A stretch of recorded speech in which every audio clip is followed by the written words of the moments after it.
Hello viewers, আমি doctor Mahfil, consultant aesthetic dermatologist, European wellness villa medica Bangladesh. যেহেতু skin এবং যৌন দুটো বিষয় আমাকে প্র্যাকটিস করতে হয়, এই বিষয়ে প্র্যাকটিস করতে গিয়ে আমি অনেক ধরনের পেশেন্ট পাই। পুরুষদের মধ্যে ইউজুয়ালি যেই সমস্যাটা সব থেকে বেশি পেয়ে থাকি সেটা হচ্ছে দ্রুত বীর্যপাতের সমস্যা, অথবা যেটাকে আমরা মেডিকেলের ভাষায় বলে থাকি প্রিম্যাচিউর ইজাকুলেশন, অথবা লিঙ্গ উত্থানজনিত সমস্যা যেটাকে আমরা বলে থাকি ইরেকটাইল ডিসফাংশন। এখন কখন আমরা বলবো দ্রুত বীর্যপাতের সমস্যা আপনার হচ্ছে? যদি আমি কান্ট্রি টু কান্ট্রি ভ্যারিয়েশনটা চিন্তা করি, এক একটা কান্ট্রিতে বা এক একটা রিজিয়নে কিন্তু টাইমের ব্যাপারটা এক এক রকমের থাকে। ইউজুয়ালি আমাদের সাউথ এশিয়ান কান্ট্রিগুলোতে আমরা বলে থাকি 1 থেকে 1.5 মিনিটের কম সময় পর্যন্ত যদি আপনি স্থায়িত্ব রাখতে পারেন, সেটাকে আমরা প্রিম্যাচিউর ইজাকুলেশন বা দ্রুত বীর্যপাতের সমস্যার কথা বলবো। কিন্তু এই সমস্যাটা হঠাৎ করে 1 দিন 2 দিন হলে হবে না।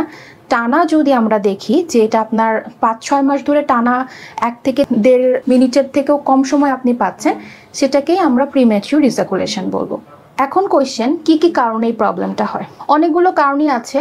সবচেয়ে বড় কথা হচ্ছে যদি হরমোনাল ইমব্যালেন্স থাকে, এছাড়া কারো কারো ডায়াবেটিস থাকে, তাদের ক্ষেত্রে প্রবলেম হয়। যাদের হাইপারটেনশনের প্রবলেম দীর্ঘদিন ধরে থাকে বা দীর্ঘদিন ধরে হার্ট ডিজিজের প্রবলেম থাকে, তাদের ক্ষেত্রে হয়।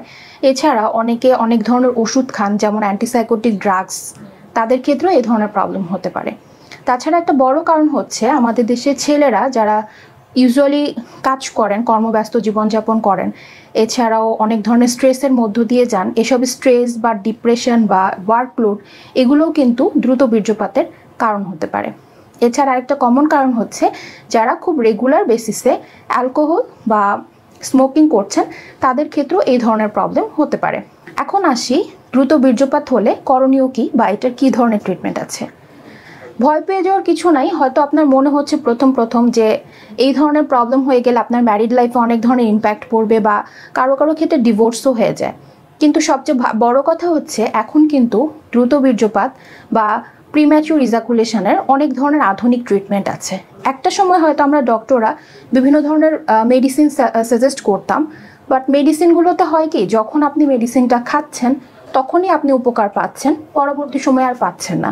এবং এই মেডিসিনগুলো আমরা খুব বেশি সময়ের জন্য টানা দিতে পারি না, কেননা হার্টের বিভিন্ন প্রবলেম করতে পারে। তবে হ্যাঁ, আমাদের প্রবলেমগুলো আগে এক্সক্লুড করতে হবে, টেস্ট করে দেখতে হবে। হরমোনাল টেস্ট আছে এর মধ্যে, বা ডায়াবেটিস থাকলে সেটার টেস্ট করতে হবে। এই ধরনের টেস্টগুলো করে যে প্রবলেমগুলো আমরা পাবো সেগুলো এক্সক্লুডের পাশাপাশি আমরা আধুনিক যে ট্রিটমেন্টটা দিতে পারি সেটি হচ্ছে পি শট বা প্লাজমা শট যেটাকে আমরা বলে থাকি, এবং শক থেরাপি যেটা শক ওয়েভ নামে পরিচিত।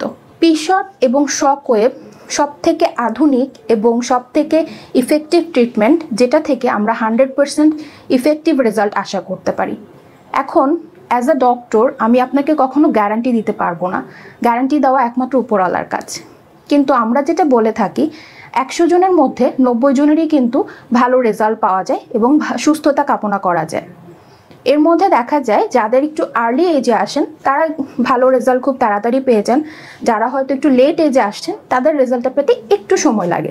খুব সুপারফিশিয়ালি যদি আমি বলি, পি শট জিনিসটা কি, এটি একটি ইনজেক্টেবল ট্রিটমেন্ট, যেটা আমরা আপনার থেকে রক্ত নিয়ে সেখান থেকে মেডিসিন মেক করে সেটাই আপনাকে ইনজেক্ট করে দিয়ে দিব। আপনার যৌনাঙ্গের মধ্যে ইনজেকশনটা দেওয়া হবে, তার আগে নাম্বিং ক্রিম অ্যাপ্লাই করা থাকবে, যেটাকে লোকাল অ্যানাস্থেসিয়া বলা হয়। এই লোকাল অ্যানাস্থেসিয়া অ্যাপ্লাই করার ফলে জায়গাটা যখন একটু অবশ্যই আসবে তখনই জাস্ট আমরা প্রসিডিউরে চলে যাব। ইনজেক্টেবল প্রসিডিউরটা জাস্ট 2 থেকে 3 মিনিটের ব্যাপার। এই ইনজেকশন প্রসিডিউর শেষ হওয়ার 5 থেকে 10 মিনিটের মধ্যে কিন্তু আপনার সেন্সেশন আবার স্বাভাবিক অবস্থায় চলে আসবে।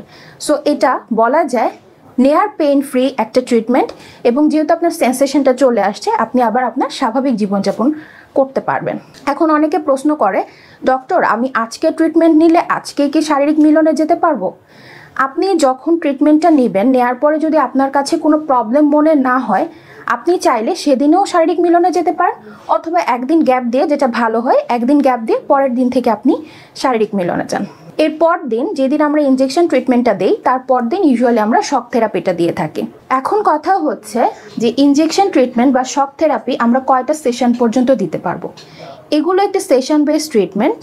শুধুমাত্র একটা সেশন থেকে আমরা কিন্তু বলতে পারি না যে আপনি সম্পূর্ণ সুস্থ হয়ে যাবেন, কিন্তু প্রথম সেশন থেকে আপনি আপনার ইমপ্রুভমেন্ট দেখতে থাকবেন এবং এক একটা সেশন কমপ্লিট হওয়ার পাশাপাশি আপনি আপনার ইমপ্রুভমেন্টটা চোখে দেখতে পারবেন। সর্বোচ্চ আমরা 3টা থেকে 4টা মতো সেশন দিব 3 সপ্তাহ ব্যবধানে।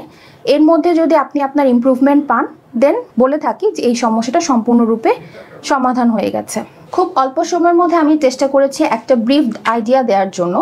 আমি আশা করছি আমার আজকের এই কথা আপনাদের কিছুটা হলেও উপকারে আসবে, কিন্তু আমাদের মনে রাখতে হবে আমাদের যেই ট্রিটমেন্টটাই আমরা দেই না কেন, আসলে আমাদের বিহাইন্ড দ্য কজ যেটা, সেটাকে আগে আইডেন্টিফাই করতে হবে।